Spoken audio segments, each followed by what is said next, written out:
Hi, I thought I'll take you to my little workshop. If anyone is interested in watching videos like that, a couple of days ago I have made this cold processed mineral water soap, and this is the soap that I am making for a big spa center where I live.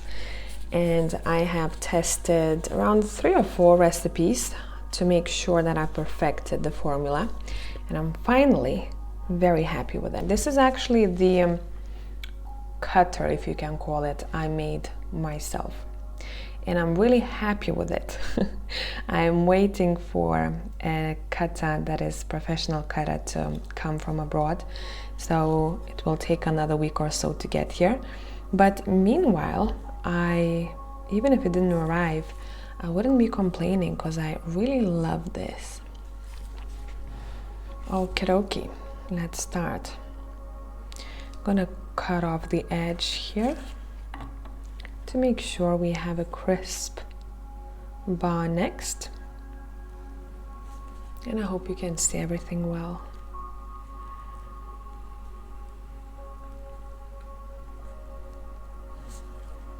Let's look at the inside.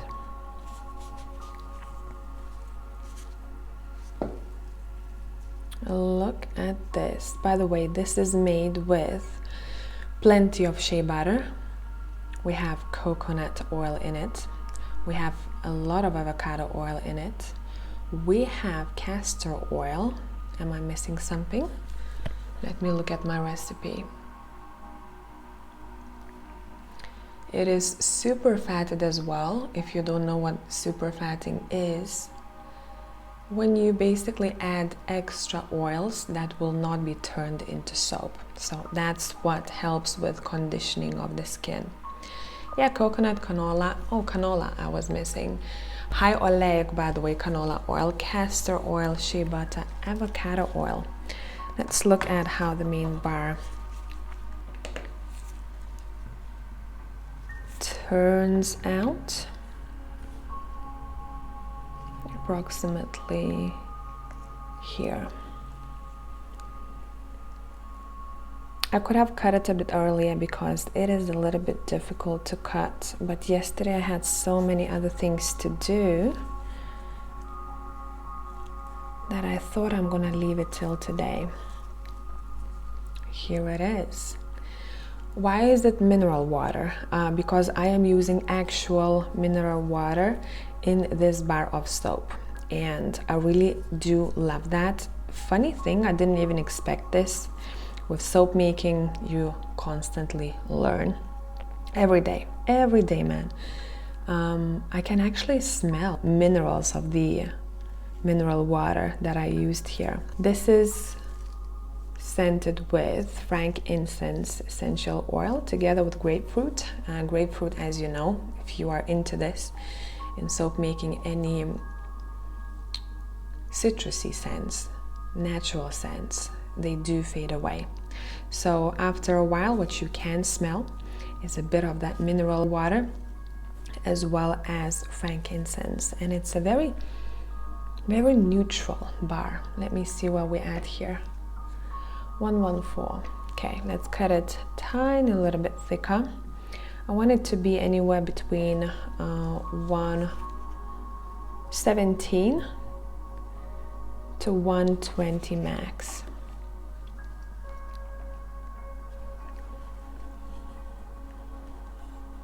Oh yeah, this is a challenge for me today. If I have cut it yesterday, it would be sliding through it like a butter. It is sliding through really well. This one will be definitely thicker. Let's look at this. 121, generous. Okay. By the way, these will sit and cure for around 4 weeks. Actually, at 3 weeks, I've been testing it. It's already where it's supposed to be weight-wise because I am using water discount. What water discount does, basically I use a bit less water so that curing process speeds up. And I like working with less water. I started with a lot of water, and gradually over time I decided to use a bit less of it. If you want to stick around, I'm going to be doing the edges, which is my favorite part. 104. As I'm talking, it's pretty difficult for me to work because I'm not as focused. These don't have to be perfect right now. These are just testers, even though I could definitely put them up on my website because they are freaking great. Can't wait to get in the shower and use this.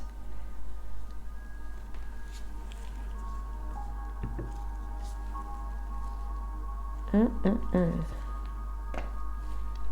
115. That's good. Let me focus now so that I have my numbers right. This one should be a bit thicker. That's what I want.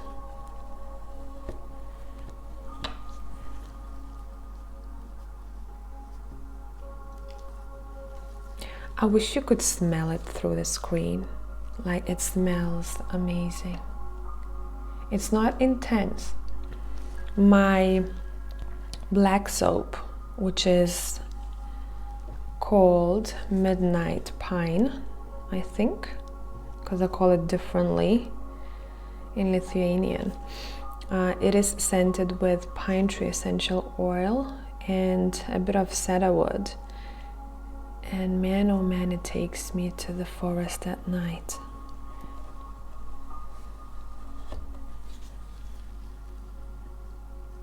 This one will be perfect. I'm being very gentle because I don't want any dents. Even though I kind of like dents and I kind of like imperfections in handmade soap. That's what makes it handmade. This is pretty cool. 122, a fat one.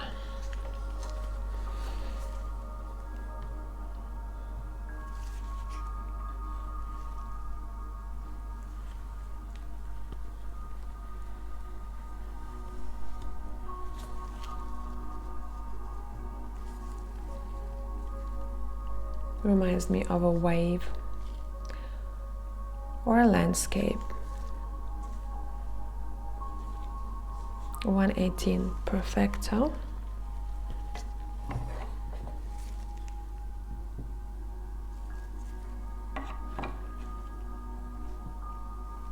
We will get 2 more soaps out of this.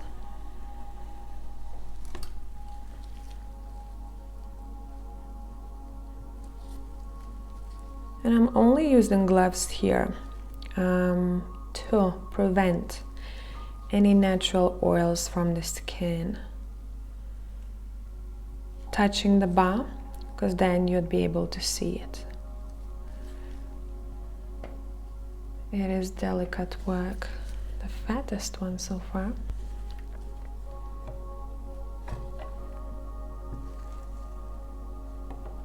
Okay, I'm gonna have to hold one end because when it's so small, it tends to slide to the side.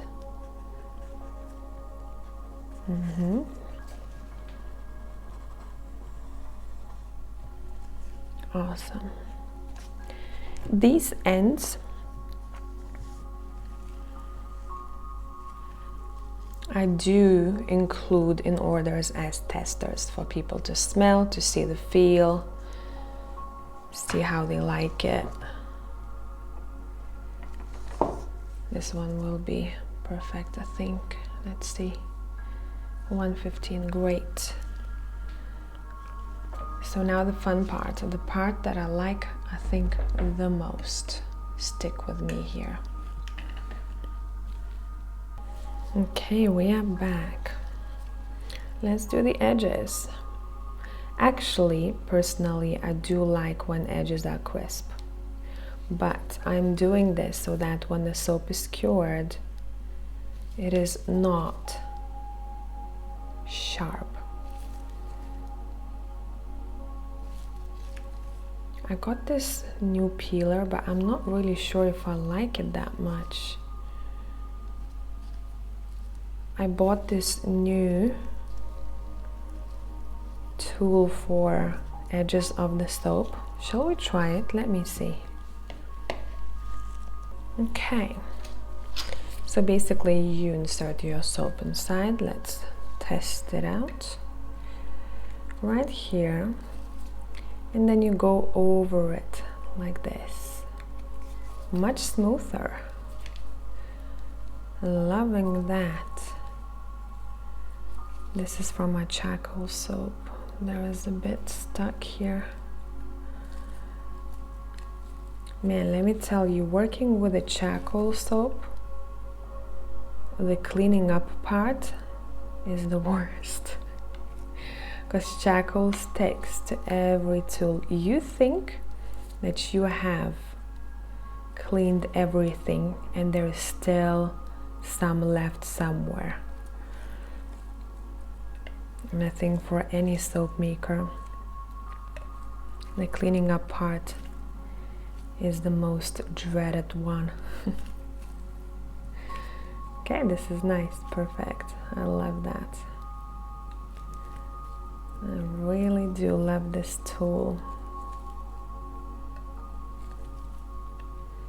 If anyone is interested in why the hell is she suddenly making soap, 'cause one day found out via another soap maker that most of the shower gels that we buy have synthetic detergents in them. Those are used in washing up liquids like dish soap,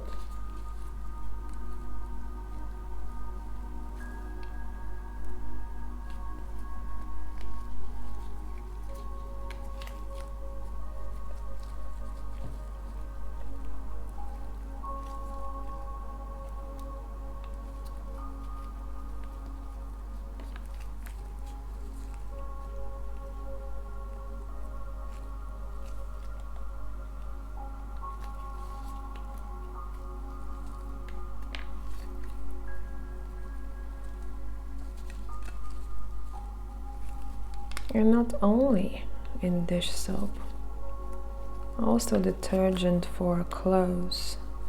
And I'm like, nah, I don't want to put this on my skin. What is the alternative here? Of course, you could get is it good? Yes. A very pricey shower gel, maybe somewhere in pharmacy, but even then, check the ingredients. So this video is for my people who are more into natural stuff. And I thought I thought that soap making was a lot easier than it actually is, until I started learning. I don't know how much research I've done on this before I started.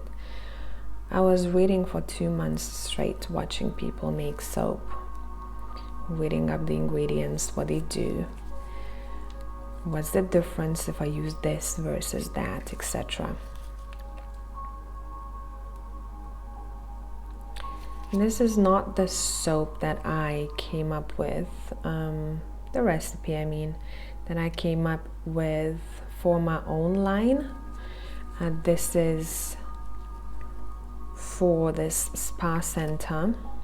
It's great, by the way. Joey was there. We went together when he was in Lithuania. It's situated right in the pine tree forest. A lot of people come from abroad there. And I wanted the soap recipe to match the spirit of that spa place. They do have procedures with Sapropel mud, and I do have a couple of bars with Sapropel mud. This is an ancient mud. You can probably see it. No, you can't. It's this one. It does look like it's mud, right? It's ancient mud from lake beds, and it has shitloads of minerals in it. So it's very popular procedure over here, and I don't think I heard of this in any other country. I think that's why it's called Baltic gold, because that's something that we harvest over here.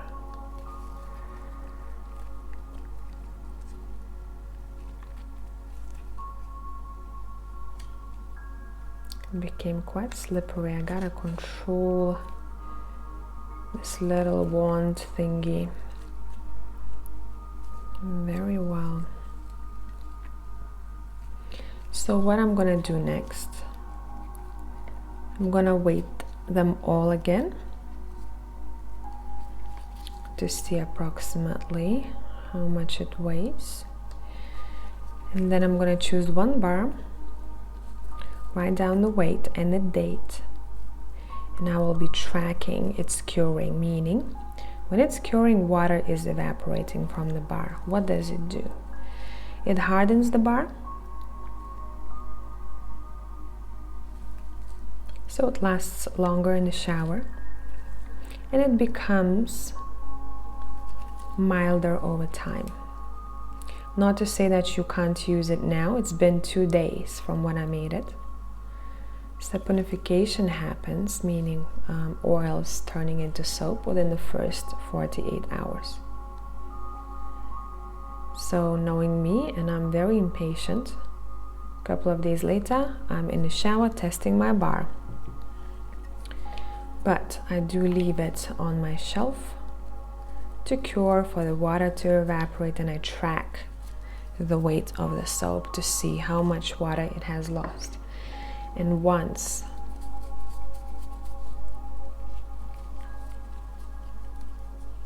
I get the same weight a couple of days in a row, I know I'm good to go.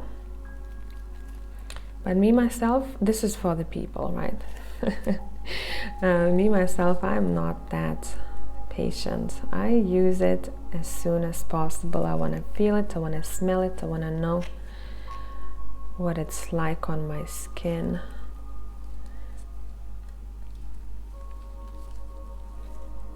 Thank God it's me and my partner using these soaps. Otherwise, I'd have a lot of unfinished soaps in my shower, because every time I make a new one, I gotta get to it ASAP.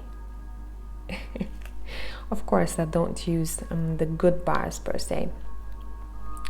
I use bars that are underweight or way overweight, and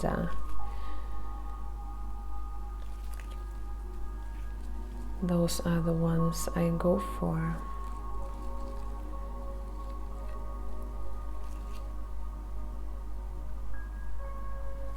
I actually love this tool. Once I first tried it, I was like, I'm not really sure if I'm gonna be using this, but I got used to it. I used it only a couple of times.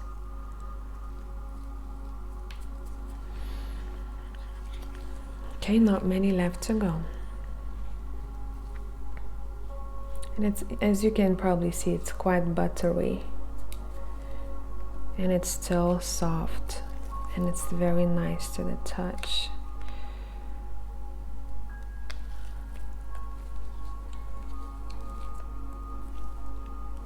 And in general, I think natural skincare, better eating habits is on the rise now, and I'm really happy that it is.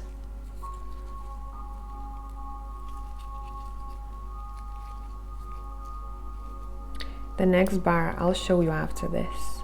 Yesterday I had, it was the first time when I had, I don't even know if I can call it an unsuccessful batch, because the only thing that happened, I used new fragrance oil. In these ones I only use essential oils, And for my own line, I really wanted some more interesting scents because I'm obsessed with smelling things that smell nice or intriguing, especially anything to do with tobacco or leather. And you can't get it in essential oil form. So I used the new fragrance oil, and what happened? It seized my batch very, very fast. So no, the soap itself is not bad. It's just the aesthetics of it. The formulation is good, everything is fine. So what happens when fragrance oil or even some essential oils can do that, seizes your batch, you have very little working time, meaning putting the soap batter into your mold. And it became a thick mass. And I was like, damn. And I was thinking it's gonna look like complete shit. But honestly, I don't know, maybe this is my creative side talking. Those little gaps in that soap and holes, it made it so much more interesting to look at.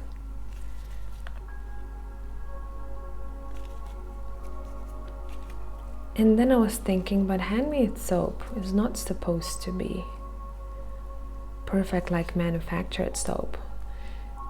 So I started with wanting everything to be, lined up perfectly, yada yada. But now I'm actually embracing more of those mishaps, if you want to call it that way. And they make soap much more unique. Nice. I'm loving this. Last bar left. And I'll show you my yesterday's mishaps.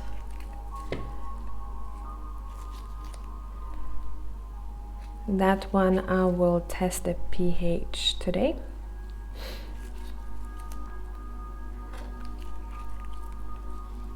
And I will test it in a shower in the evening because I made it yesterday around 4-ish.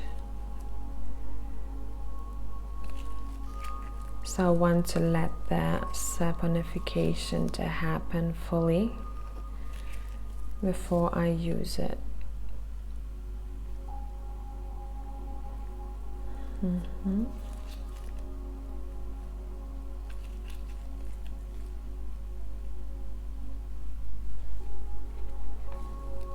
I love this buttery feel to it. I can't explain it to you. I wish you could touch this. Are we good? We're good.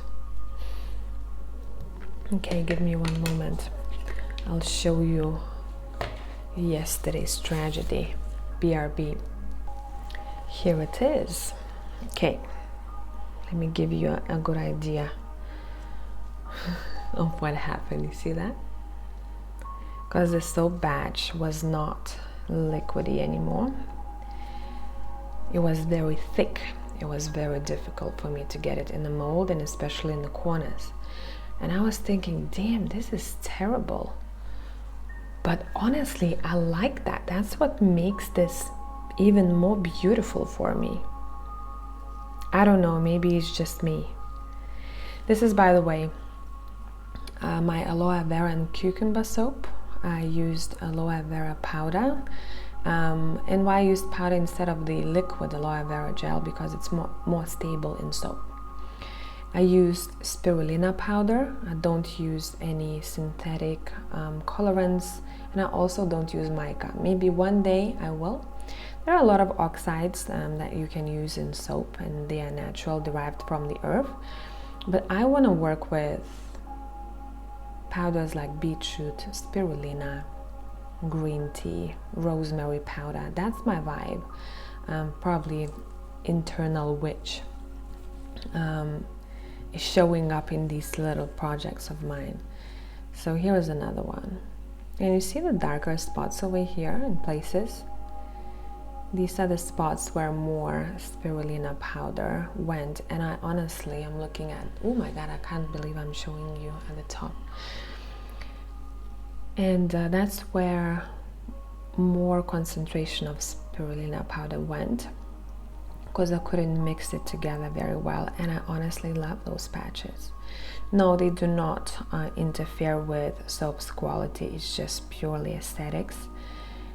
And I may actually put these after I check the pH and test it in the shower, test it on my partner. I have a very good person at home to test my soaps on. He has a very problematic skin, and he's that person who needs to buy $40 in dollars creams for the body from pharmacy. So I don't have any issues with my skin. I don't have super dry skin. So for me, a lot of things are great, where for him it is not. So he's my best person to test on.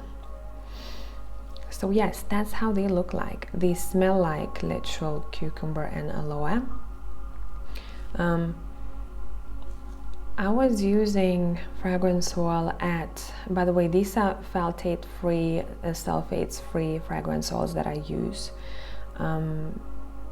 And I try to seek for ones like that when I work with fragrance oils.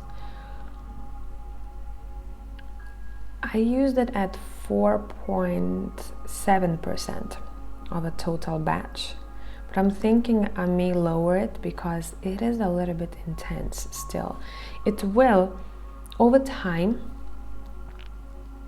evaporate a little bit, not too much. Essential oils evaporate rapidly comparing to fragrance oils, since it's completely natural, right? And some of them don't survive the saponification process.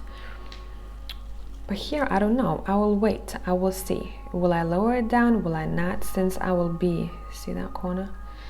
Since I will be selling it in markets, I would prefer having it at 4.7 or 4.8. Since it's going to be out in fresh air, people will not be able to smell it as much. And I want people to smell my product. I was going around this year checking people's, let's do corner for this one by the way as well, checking people's soaps to see, you know, what they are working on and how their vision looks like. And a lot of them that had essential oils only, which is completely fine and that's to be expected, apart from some essential oils, they have lost their scent. For people who don't want any scent at all, this is great. But I am obsessed with scents. I want to smell it, I want to feel it on my body after I come out of the shower. And it's a shame because I would love to use only essential oils, but ones that stick around, for example, the most are like lemongrass, lavender, but not everyone likes lavender, and also some people are allergic to lavender. Tea tree oil is the same, but for people who have very sensitive skin, tea tree oil may not be the best option. So, you know, things like that. What I can do is to make things that I like and to find my tribe who also like that. Nice. Honestly, like, the more I look at these soaps, you should have seen my face yesterday. I was like, shit. The more I look at these soaps, the more I love them. I think I may even do this on purpose. I would want to replicate my Obsidian glycerin soap, make it cold process, and allow the batch to seize a little bit before I scoop it into the mold, so it looks like a stone. Do you get the idea?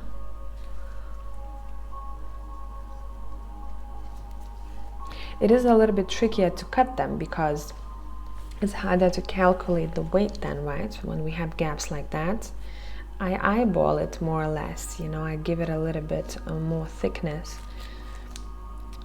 But then again, that's my perfectionist side coming through. I want every bar to be identical once it's up on my website.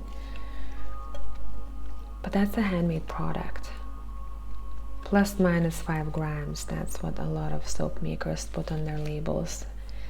Because you're not a factory and it is what it is.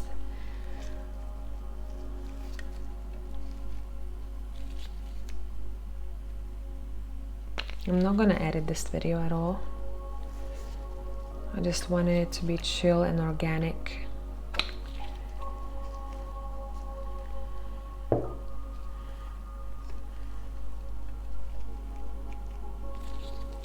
I don't know, let me know in the comment section. Should I put this soap up on my website?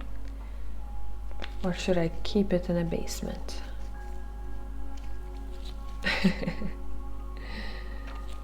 I do love it though. Yesterday, not so much. Yesterday I was cursing. And I was watching a lot of soap makers' content and follow their work, and I heard a lot of stories and read on Reddit a lot of stories and in soap making forums. People sharing that their batch seized because of fragrance oil and what can be done, or it overheated because of vanilla oil or any sugars that they may have used in soap. And when it overheats, it kind of becomes like a volcano from the top and it explodes. And I was thinking, ah, damn, it never happened to me until yesterday, and now I had a chance to actually feel and see it in front of my eyes.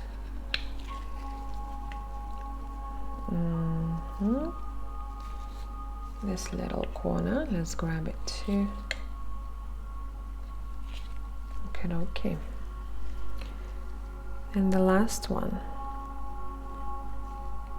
Oh no, I've done this one, but I forgot one corner. So these are my imperfect soaps. Thanks if you are watching this video till the end and you stuck around, and I hope you have a wonderful